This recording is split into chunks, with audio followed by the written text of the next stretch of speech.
up, you guys? Thanks so much for clicking on the video. My name is Leah. So let's recap and review Real Housewives of Atlanta. This is season 14, and I want to say, what's the episode? Episode 15, because I think I got the episode wrong last time. But let's get into this review. Y'all, I'm being honest. I'm bored. That's it. Let's get into the review.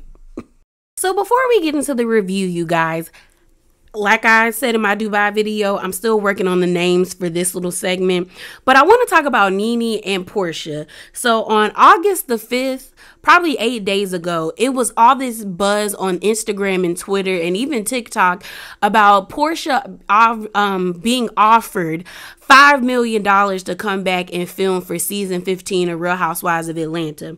I tried to find creditable like websites, like, you know, like People, Page 6, what's another one?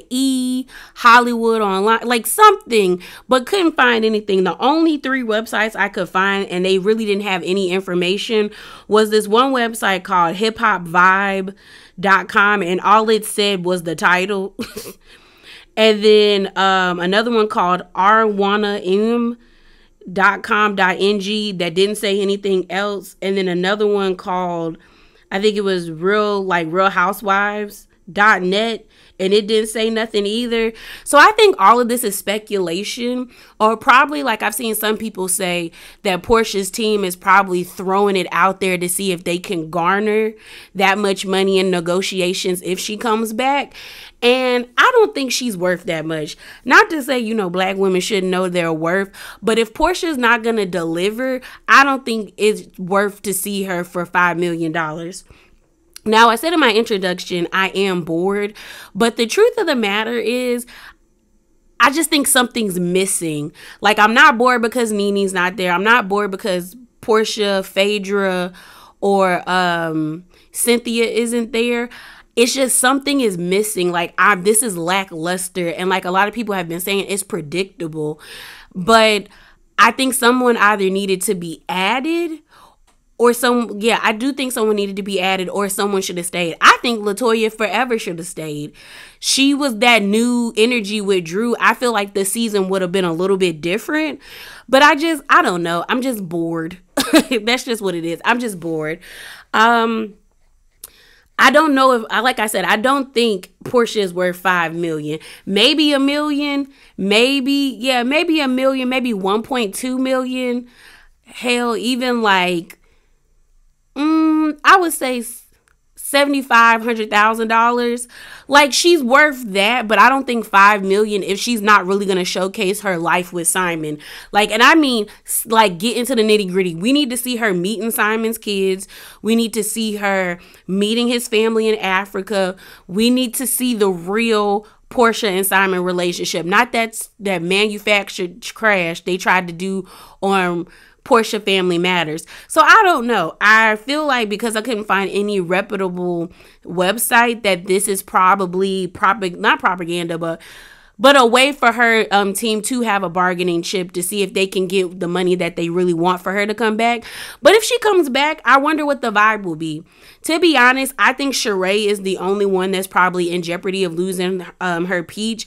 I know people want Marlo gone, but Marlo being in an adversarial role against Kenya and Candy, it's kept the show going. So Marlo might not get fired or demoted after this season. Maybe after season 15, if they get a 16th season.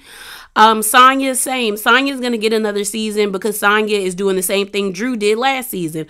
Beefing with Kenya. Because Drew beefed with Kenya, and you see she got another season. So I think that's what's going to happen. The only person I think is not going to be back or probably demoted is Sheree. Because what has Sheree given us other than this tired storyline about these fashions? But I do think if they add Porsha, maybe they should add another person and have 7 housewives instead of 6. But that's just my thoughts. Now let's move over to Miss NeNe. So let's get into this NeNe tea. So Real Housewives of Atlanta star NeNe Leakes lawsuit against Bravo was actually dismissed. So I'm reading this article from People, and this was posted yesterday, which was Monday, August the 22nd, and it states, NeNe Leakes dismisses discrimination lawsuit against Bravo. The former Real Housewives of Atlanta star filed a lawsuit against Bravo, NBC Universal franchise producer Andy Cohen, and other parties in April. NeNe Leakes' legal battle with Bravo and company has ended. The former Real Housewives of Atlanta star 54 previously filed a lawsuit in April against Bravo, NBC Universal, network executives including Andy Cohen and other related parties. At the time, Leakes accused the defendants, including the production company True Entertainment and Truly Original, of violating federal employment and anti-discrimination laws. Court documents obtained by People on Monday indicate that the former reality star dismissed the action and all claims asserted by Leakes without prejudice. All parties consent and stipulate to the foregoing dismissal. The documents read, no party will seek recovery of costs or attorney fees in any submission to the courts. The situation in joint stipulations dismissal without prejudice between all parties, therefore, can resurface this case down the road if she chooses. People has reached out to Bravo and Leakes legal representatives for a comment on the dismissal news, which was first reported by The Sun. So here's my thoughts, you guys. I kind of knew this was going to happen. And the main reason why is the optics and the way NeNe was moving. It didn't vibe well in her favor. You got KKK Kim Zolciak in your discrimination lawsuit, but yet we seen pictures of you guys hugged up and kicking it. She was at, I think she was at Greg's repast. So it's like, that doesn't look right. That does not look right. As well as, I don't negate the fact that NeNe probably was discriminated against and treated unfairly by the network. It doesn't make sense that Kim had this show on her own and her ratings were abysmal compared to everybody else's. Like, I know for a fact if NeNe got her own show, the ratings would probably do twice as good as what Kim did. So it doesn't make sense that happened, like that they never gave her show. So I don't negate the fact that discrimination probably was happening and she had unfair treatment, but like I said, the optics didn't vibe well in her favor. And for you to be like, they're discriminatory, Andy's a cokehead, this and all of that stuff, but you still wanted to have a job there, that didn't make sense to a lot of people. It just came off that NeNe was upset, she was bitter, and I hate that word that they use against black women all the time, and that her ego and pride wouldn't let her bow out gracefully. Pretty much. That's pretty much what it looked like for all of us viewing. But with this case being dismissed, hopefully both parties can move on. I just saw NeNe got a BBL at 54. I don't know why.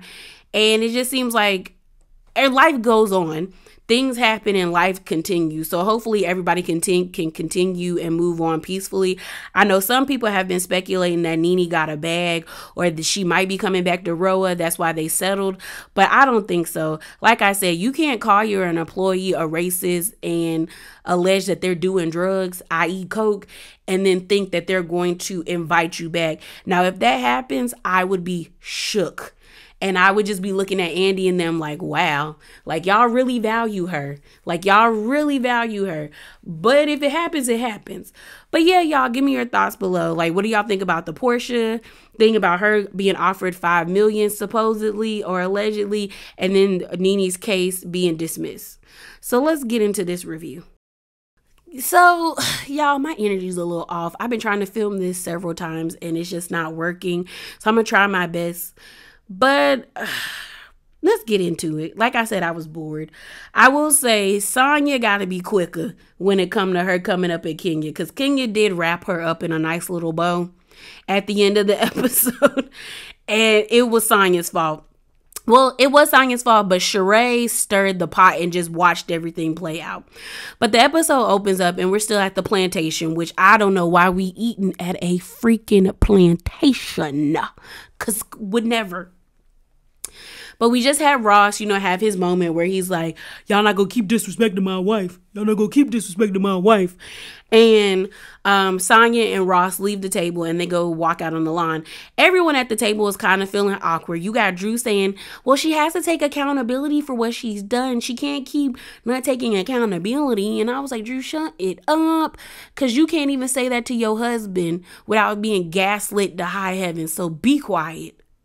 Tend to your foot, ma'am. Tend to your foot.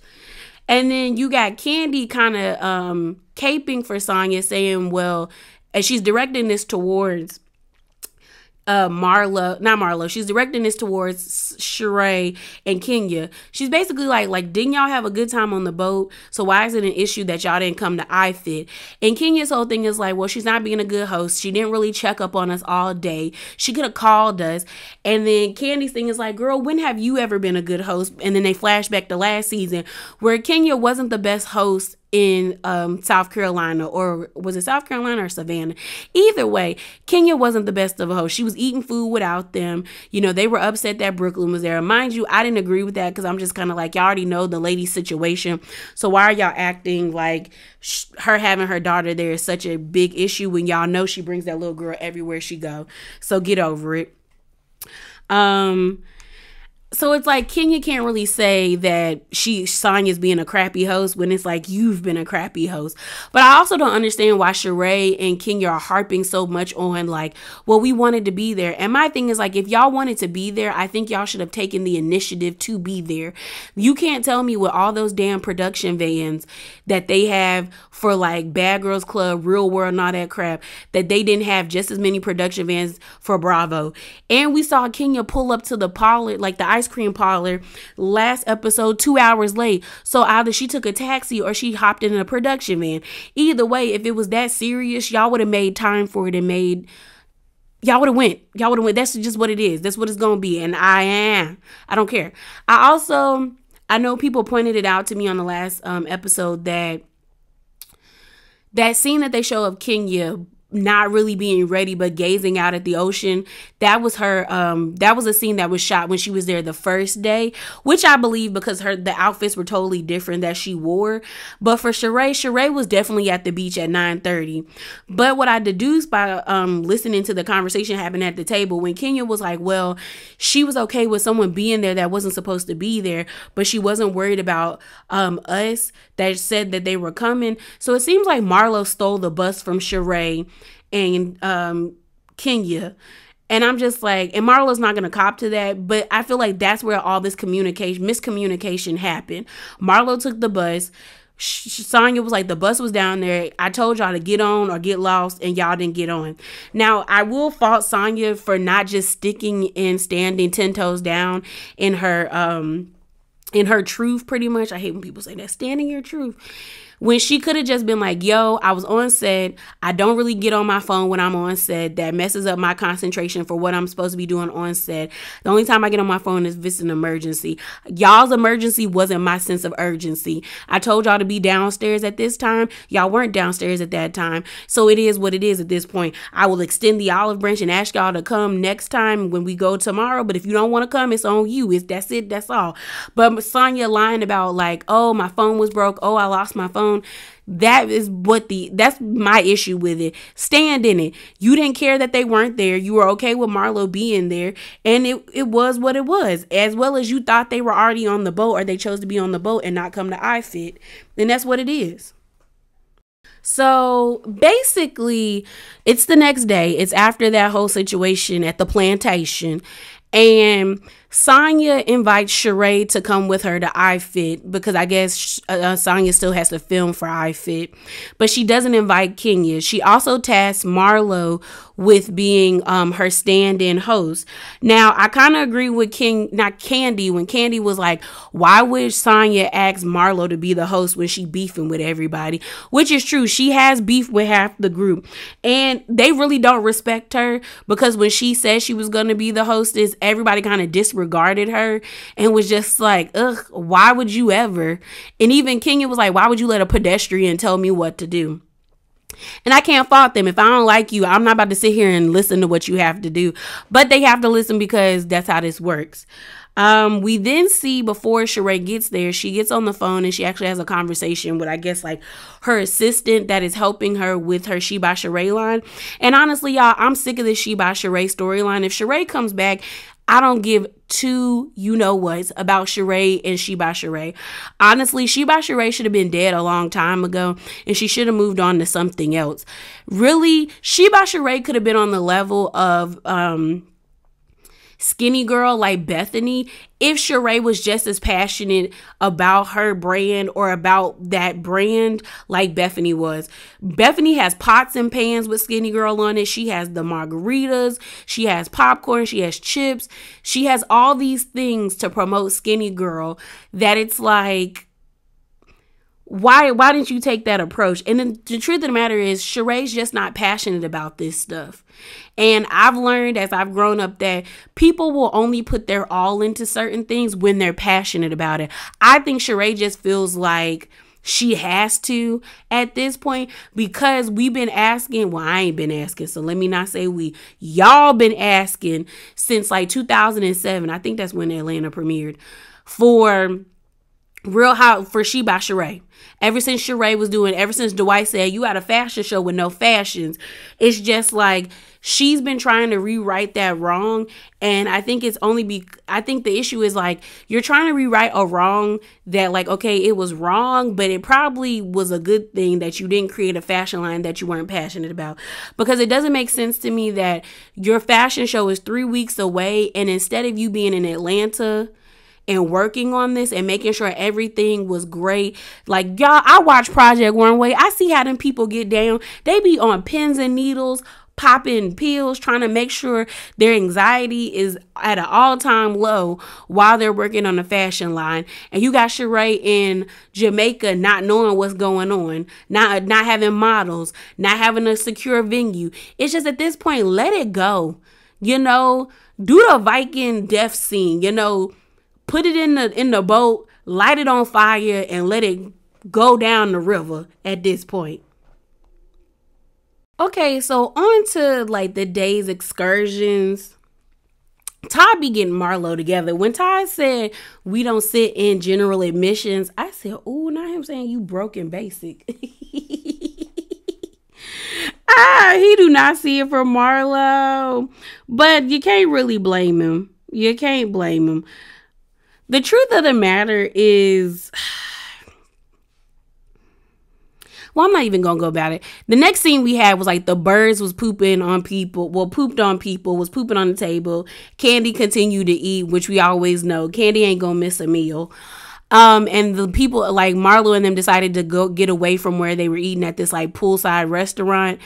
And they were sitting by the pool, and we see Mayetta, Sheree, and Heath and Marlo have a discussion.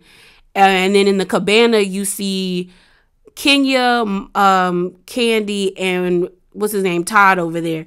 And like I've been saying, Candy kicked off this situation with Marlo with that argument at the table. Marlo wasn't speaking to Candy, so you interjected yourself into a situation where, like, if I'm not talking to you, even if you think I'm a hypocrite, don't come into this conversation, because then the venom that I'm spitting at somebody else, it's gonna be at you, and I'm gonna times it by 10 because why are you talking to me and I'm not talking to you? And that's what happened. Now, did Candy say some true things? Yes. Did Marlo say some true things? Yes. Candy trying to act like Marlo was lying. She wasn't lying. Your family constantly disrespects Todd, and you sit there and do nothing and sit like a bump on a log or a frog on a log. That's what you do all the time. So now you're upset that somebody else is disrespecting your husband. Get used to it, because you allow it. So I just feel like it's stupid. I feel like at this point, we're not going to get anywhere because everybody feels justified in their opinion. But I will give this one to Marlo, even though I don't think Marlo should have said what she said. But Candy started it. You decided to protect Ralph with his scamming peanut-headed ass. And in that conversation that Marlo was having with Mayetta and Sheree, it made sense. Marlo legitimately thought that Drew and Ralph had told that little boy that they were going to adopt him to his face, and then they reneged on it. It seems like Drew has been telling people different stories, or different iterations of the same story, that people are like, oh, so he knows he's getting adopted, but it doesn't seem like the little boy knew he was getting adopted, or has even heard of them saying that he's getting adopted. But Marlo surmised that that's what happened. So I understand her frustrations, and I understand her being triggered. Do I think she was in the right to go at Ralph's neck? No, but I don't think Candy was in the right at all either to jump into a conversation that didn't need her, nor did she need to add her 2 cents. So we then see the family, or the crew, the ladies and their husbands get on like the lazy river where they're doing the whole bamboo ride, and we see Sheree and Kenya talking, and then Marlo and Sanya talking. Sanya just feels like Kenya is being very passive aggressive, and they showed the flashbacks where Kenya hung up on her. Kenya dismissed her when they were in Blue Ridge, as well as, making digs about her catering at Sheree's birthday party. And then Sanya also feels like she always tries to put it off on like her divorce and everything, and it's like she's always trying to wiggle out of accountability when I bring it up to her. As well, when we see the conversation between Sheree and Kenya feels like, Ross came at my neck, like it was very uncomfortable. It was very aggressive, yada, yada, yada. Now, I feel 2 ways about this. Yes, I feel like Kenya is entitled to her feelings, feeling uncomfortable, feeling uncomfortable, feeling a little scared for her safety. But I also feel like Ross wasn't going to do anything. I do think he should not have stood up, because that does make you, what's the word? You are trying to assert your dominance by standing up. You are trying to get control of the table, when everything that he said he could have did sitting down, there was really no need for him to stand up. But like a lot of people have said at the table, like a lot of fans have said, well, he was just defending his wife. And I think that's okay. I also feel like Kenya can't be this, like, what's the word? Feeling this way when her and Mark were on good terms. She threw being married in people's faces all the time. She was like, that situation she had with Cynthia, what does it look like when Mark sees his wife arguing on TV? Like, he's not going to stand for that. He's going to defend. Like, we've seen Kenya do that. We've seen Kenya throw the whole wife thing in people's faces. So if the roles were reversed and Mark and her were on a good term and he did the same thing, I don't think she would feel that way. But I do understand that Kenya has been in several situations where you had the pillow talk situation where Brandon was the only man that stood up for her. You had that thing with Tammy's nephew where the dude was high out his mind, throwing up gang signs, knocked out his aunt, and then everyone tried to blame him getting aggressive with Kenya on Kenya. When I will tell you this, at the time, I could not stand Kenya. Could not stand Kenya. Thought she was the dredges of society when I used to watch the show when I was younger.